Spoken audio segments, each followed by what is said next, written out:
السلام علیکم دوستوں، میں امید کرتا ہوں کہ آپ سب خیریت سے ہوں گے اور جہاں پر بھی ہوں گے کچھ نہیں بھولا ہوں گے۔ تو آج کی ویڈیو کے اندر ہم لوگ ارکان خمسہ کا پارٹ نمبر 3 ڈسکس کرنے والے ہیں۔ مائیں بغیر وقت ضائع اسے شروع کرتے ہیں۔ جو ہمارے پاس پارٹ نمبر 3 ہے، اس میں ہم لوگ روزہ کو ڈسکس کریں گے۔ ہمارے پاس جو لفظ روزہ ہے وہ عربی زبان سے نکل کر کے آیا ہے اور اردو میں بھی روزہ کو روزہ ہی بولا جاتا ہے، یعنی کہ فارسی کا لفظ ہی اردو میں بھی استعمال کیا جاتا ہے۔ اس کے بعد جو دوسرے نمبر پہ ہے، روزہ کو عربی زبان کے اندر صوم یا صیام بولا جاتا ہے اور جس کا معنی ہے رک جانا یا بچ جانا، اور اصطلاحی معنی دیکھا جائے تو طلوع آفتاب سے لے کے غروب آفتاب تک کھانے پینے اور اپنی جائز خواہشات سے رکے رہنے کا نام روزہ ہے۔ روزہ ہمارے پاس اسلام کا تیسرا رکن ہے۔ اس کے بعد رمضان کے لیے یا رمضان کا جو لفظ ہے وہ آپ لوگوں کے پاس رمز سے نکلا ہے، جس کے معنی ہے جلا دینا یا پسند کرنا۔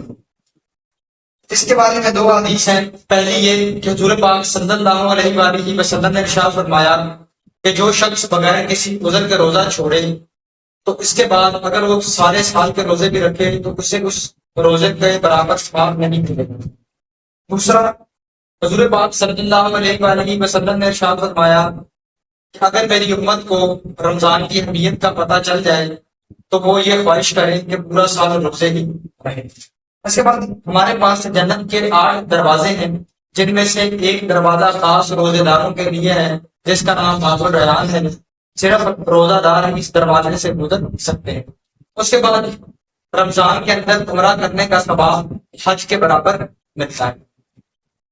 الہامی کتابیں جو آپ لوگوں کے پاس 4 ہیں، توراۃ، زبور، انجیل اور قرآن مجید، یہ آپ لوگوں کے پاس چاروں رمضان المبارک میں نازل ہوئی۔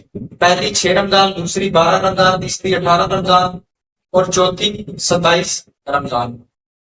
فتح مکہ اور غزوہ بدر کا واقعہ یہ بھی آپ لوگوں کے پاس رمضان المبارک کے مہینے میں پیش آیا اور ان دونوں کے اندر مسلمانوں کو فتح ہوئی۔ اس میں لڑائی ہوئی اور یہ بغیر لڑائی کے ہی فتح ہو گیا۔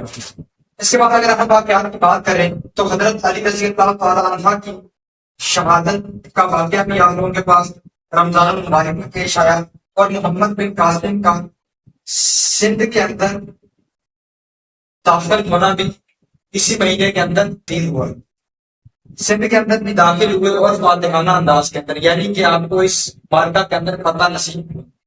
اس کے بعد جو نفلی عبادات ہیں ان کا ثواب اس مہینے میں فرائض کے برابر ہو جاتا ہے، اور اس مہینے میں فرضوں کا ثواب 70 فرضوں کے برابر ہو جاتا ہے، یعنی کہ اگر آپ لوگ ایک فرض اس مہینے میں ادا کرتے ہیں تو اس ایک فرض کا ثواب آپ کو 70 فرضوں کے برابر دیا جائے گا۔ تو یہ ہے ہمارے پاس روزہ رکھنے کی یا رمضان المبارک کی برکات۔ تو اللہ پاک ہم سب کو اس مہینے کے اندر زیادہ سے زیادہ ثواب کی کام کرنے کی توفیق عطا فرمائے۔ مزید اس کو ہم لوگ دیکھیں۔